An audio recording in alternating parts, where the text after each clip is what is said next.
वेद अध्ययन के संदर्भ में कहा जाता है कि ऋषि देवता और छंद को जाने बिना मंत्रार्थ नहीं खुलते। महर्षि कात्यायन एवं महर्षि शौनक ने स्पष्ट लिखा है कि ऋषि देवता और छंद को समझे बिना वेदार्थ का प्रयास करने वाले का श्रम निरर्थक है। यहाँ ऋषि का अभिप्राय है कहने वाले का व्यक्तित्व। देवता का भाव है प्रकृति की किस शक्ति धारा को लक्ष्य करके बात कही गई है। छंद का अर्थ है कि इसमें काव्यात्मकता किस शैली की है।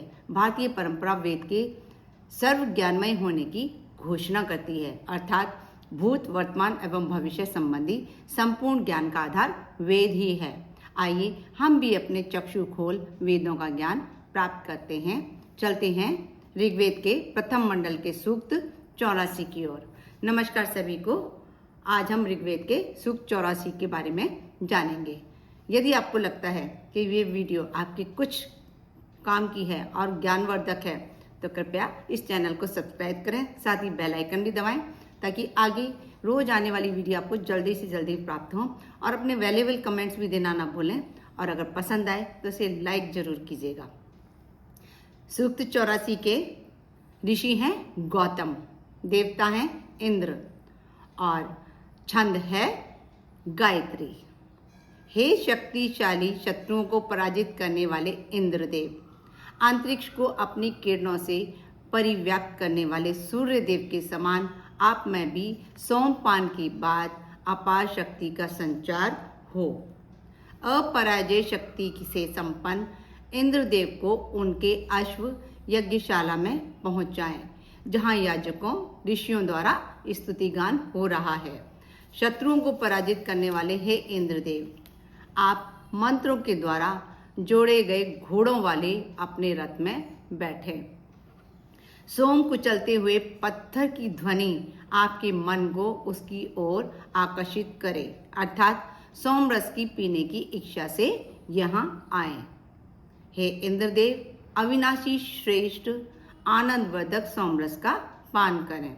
यज्ञ स्थल में शोधित सोमरस आपकी ओर प्रवाहित हो रहा है, यानी कि आपको समर्पित है। हे ऋत्विजों, आनंदवर्धक पवित्र सोमरस समर्पित करके विभिन्न स्त्रोतों से गुणगान करते हुए आप सभी इंद्रदेव की ही पूजा करें। सामर्थ्यशाली उन इंद्रदेव को नमस्कार करो। अश्व शक्ति से चालित रथ में बैठने वाले हे इंद्रदेव, आपसे अधिक पराक्रमी कोई दूसरा वीर नहीं है। आप जैसा कोई अन्य शक्तिशाली अश्वपालक घोड़े का स्वामी नहीं है। हे प्रिय याजकों, दानशील होने के कारण मनुष्य को धन देने वाले, प्रतिकार न किए जाने वाले वे अकेले इंद्रदेव ही सभी प्राणियों के अधिपति हैं। वे इंद्रदेव हमारी स्तुतियों को कब सुनेंगे और आराधना न करने वाले को शूद्र पौधे की भांति कब नष्ट करेंगे। श्रेष्ठ किसान पाली निराई करके उन पौधों को उखाड़ देते हैं जो फसल के स्तर के अनुरूप नहीं हैं। हीन मानस वाले व्यक्ति मनुष्यता को कलंकित न करें, इस हेतु इंद्रदेव से शूद्रता के उन्मूलन की प्रार्थना की गई है। जैसे खरपतवार होती है ना, तो माली उसको उखाड़ देता है, नहीं तो वो क्या दूसरी अच्छी वाली फसल को भी खराब करती है।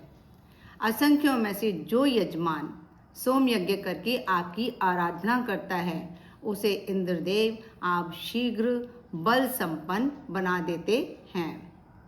सोम पोषक तत्व है, उसे यज्ञीय भाव से सभी तक पहुंचाना सोम यज्ञ कहा जाता है। इस प्रकार के यज्ञ कार्यों में अपनी क्षमता का नियोजन करने वालों को ही शक्ति अनुदान दिए जाते हैं। भक्तों पर कृपा दृष्टि करने वाले इंद्र देव के साथ आनंद पूर्वक गौएं शोभा पाती हैं। वे भूमि पर स्वराज्य की मर्यादा के अनुरूप उत्पन्न सुस्वादु मधुर रस का पान करती हैं। इंद्रदेव का स्पर्श करने वाली धवल गौएं दूध प्रदान करती हैं। उनके वज्र को प्रेरणा देती हुई स्वराज्य में ही रहती हैं। ज्ञान युक्त वे किरणें उन इंद्रदेव के प्रभाव का पूजन करती हैं। पूर्व में हो चुके को समझने वाली वे इंद्रदेव द्वारा पहले किए गए कार्यों का स्मरण दिलाती हैं और स्वराज्य के अनुशासन में ही रहती हैं। इस सूक्त की उन 3 ऋचाओं में इंद्र की किरणों प्रतिभाओं के लिए स्वराज्य अपने राज्य में मर्यादित 3 क्रियात्मक अनुशासनों का उल्लेख किया गया है। स्वराज्य के अनुरूप मधुर रसों का पान करें। औसत नागरिकों का स्तर देखते हुए ही अपने निर्वाह के साधन स्वीकार करें। इंद्र को पुष्ट बनाते हुए अपराधियों के लिए दंड व्यवस्था को प्रभावपूर्ण बनाएं। व्यवस्थाओं की प्रशंसा करते हुए पूर्व में की जा चुकी व्यवस्थाओं का स्मरण दिलाकर जन जन को नैतिक बनाएं। अपराजित इंद्रदेव ने दधीचि की हड्डियों से बने हुए वज्र से 99 सैकड़ों हजारों राक्षसों का संहार किया। यहाँ दधीचि के लिए बताते हैं, एक कहानी दधीचि के बारे में लिखी गई है। एक दिन दधीचि के आश्रम में रुद्र, आदित्य, अश्विनी कुमार, इंद्र, विष्णु, यम आदि अनेक देवता दैत्यों पर विजय प्राप्त करने के पश्चात हर्ष के साथ उपस्थित हुए। महर्षि दधीचि ने उन्हें उचित स्थान प्रदान कर स्वागत किया। उन्होंने देवताओं के आगमन का कारण पूछा। देवताओं ने कहा, हम दैत्यों से युद्ध करके जीत कर आ रहे हैं और इस आश्रम में आकर हमें ऐसा लगता है कि सारे विवाद और युद्ध सब व्यर्थ हैं। हम शांति चाहते हैं और अपने सभी अस्त्र शस्त्र आपके आश्रम में रखना चाहते हैं और ये अस्त्र शस्त्र जब आपके पास होंगे तो ये सुरक्षित रहेंगे। ये अस्त्र शस्त्र हमारे पास होते हैं तो दैत्य इन्हें छीनने का प्रयास करते हैं। इससे विवाद और युद्ध की स्थिति बन जाती है। आपके आश्रम में हमारे अस्त्र शस्त्र सुरक्षित रहेंगे और हमने अब दैत्यों को पराजित कर दिया है और हम शांति की इच्छा रखते हैं। दधीचि शांति के लिए देवताओं की बात मान गए और उन्होंने अस्त्र शस्त्रों को आश्रम में रख लिया। सभी देवता अपने अस्त्र शस्त्र ऋषि दधीचि के आश्रम में रख कृतज्ञ हो चले गए। दैत्यों ने कई बार उन अस्त्र शस्त्रों को चुराने का प्रयास किया, परंतु महर्षि दधीचि के तपोबल के आगे दैत्य टिक नहीं पाए। पर फिर भी आश्रम के आसपास के प्राणी जीव जंतु परेशान हो रहे थे और आश्रम की शांति भंग हो रही थी। महर्षि दधीचि को यह ठीक नहीं लगा और वे व्यथित हो उठे। अपने गुरु महादेव की शरण में पहुँचे और कहा कि महादेव, आपको तो मालूम ही है कि मैंने विश्व शांति की इच्छा से देवताओं के शस्त्रों को आश्रम में स्थान दिया, परंतु अब वे अशांति का कारण बन रहे हैं। महादेव बोले, क्या आपको यह परिणाम ज्ञात नहीं था? महर्षि दधीचि ने कहा, मुझे ज्ञात तो था, परंतु मुझे यह मेरा संकट प्रतीत हुआ था, पर आश्रम वासियों के जीवन पर मेरा कोई अधिकार नहीं। मैं उनके जीवन को संकट में नहीं डाल सकता। महादेव ने कहा, यदि आप संकट को स्वयं तक सीमित रखने की इच्छा रखते हैं तो उन अस्त्र शस्त्रों को स्वयं तक ही सीमित कर दीजिए। महर्षि दधीचि ने जैसे महादेव ने विष को अपने कंठ में धारण किया था, उसी तरह उन्होंने सभी अस्त्र शस्त्रों को अपनी तपस्या के बल पर जल बनाकर पी लिया। यह एक अद्भुत घटना थी। धातु से निर्मित अस्त्र शस्त्रों को इस प्रकार जल बनाकर पी लेना, उनकी शक्तियों को अपने शरीर में धारण कर लेना, ये महर्षि दधीचि अपनी योग्य शक्ति से ही संपन्न कर पाए। अब आश्रम दैत्यों के भय से मुक्त था, परंतु अब दैत्यों के भय से देवता और देवलोक आतंकित था। देवता महादेव के पास पहुंचे और बोले कि देवलोक वृत्तासुर के आतंक से परेशान है। उसने समस्त देवताओं को पराजित कर दिया है। ब्रह्मदेव की इच्छा से इस धातु से बने किसी भी अस्त्र शस्त्र का असर उस पर नहीं हो रहा है। तब महर्षि दधीचि ने अपनी हड्डियों का दान किया और विश्वकर्मा ने दधीचि की हड्डियों से वज्र नामक अस्त्र बनाया, जिसके द्वारा इंद्र ने वृत्रासुर दैत्य का वध किया। वृत्रासुर द्वारा रोके गए जल को छुड़ाया और पृथ्वी लोक को जल की आपूर्ति की। इस तरह दधीची की हड्डियों से बने वज्र से वत्रासुर मारा गया। यह कथा दधीची द्वारा किए गए लोक कल्याण की भावना को व्यक्त करती है। महर्षि दधीची हमेशा ऑर्गन डोनेशन और या फिर अंगदान के प्रथम प्रवर्तक के रूप में हमेशा जाने जाएंगे। ये थी दधीची की कथा, जिसमें उनके हड्डियों के दान की बात और अंग डोनेशन की बात कही गई है। इंद्रदेव ने इच्छा करके यह जान लिया कि उस अश्व का सिर पर्वतों के पीछे सरयाणव्रत सरोवर में है और पूर्व मंत्रानुसार उसका वज्र बनाकर असुरों का वध कर दिया गया। आचार्य सायण के मतानुसार शाक्टायन लिखित वेद इतिहास में यह कथा है दधीची के प्रभाव से असुर पराभूत थे। जैसे अभी कथा अभी हमने आगे पढ़ी है उसी से रिलेट कर रही है। ये दधीची के स्वर्ग गमन के पश्चात वे उदंड हो उठे। इंद्र उन्हें जीतने में असमर्थ रहे। तब उन्होंने दधीची के किसी अवशेष की कामना की। बतलाया है कि जिस अश्वमुख से दधीची ने अश्वनी कुमारों को विद्या दी थी वह सरयाव्रत सरोवर में है।